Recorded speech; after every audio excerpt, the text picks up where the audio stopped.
আয়াত ১৬৬ লাকিনিল্লাহু ইয়াশহাদু বিমা আনজালা ইলাইকা আনজালাহু বিইলমিহি ওয়াল মালাইকাতু ইয়াশহাদুন ওয়া কাফা বিল্লাহি শাহীদা।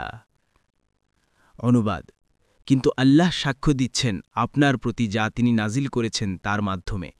তিনি তা নাজিল করেছেন নিজ জ্ঞানে, আর ফেরেশতাগণও সাক্ষী দিচ্ছেন, আর সাক্ষী হিসেবে আল্লাহই যথেষ্ট। তাফসির ১ নং ফুটনোটের বিবরণ। আব্দুল্লাহ ইবনে আব্বাস রাদিয়াল্লাহু আনহুমা বলেন, একবার রাসূল সাল্লাল্লাহু আলাইহি ওয়াসাল্লামের সমীপে একদল ইয়াহুদি উপস্থিত হল।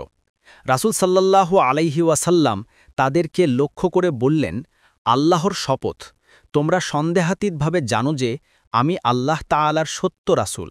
তারা অস্বীকার করল। তখনই উক্ত আয়াত নাজিল হল। আল্লাহ তাআলা ওই কিতাবের মাধ্যমে ব্যাপার পরিপূর্ণ জ্ঞানের নিদর্শন আপনার নবুয়াতের সাক্ষী দিচ্ছেন, আর ফিরিস্তাগণও এর সাক্ষী। অধিকন্ত সর্বজ্ঞানী আল্লাহ তাআলার সাক্ষ্যদানের পর আর কোনো সাক্ষ্য প্রমাণের প্রয়োজন নেই। তাবারি আত-তাফসিরুস সাহিহ। এ আয়াতে কোরআনের সত্যতার উপর সাক্ষ্যদানের পাশাপাশি কোরআন যার ওপর নাজিল হয়েছে তার সত্যতার উপরও সাক্ষ্য প্রদান হয়ে গেছে।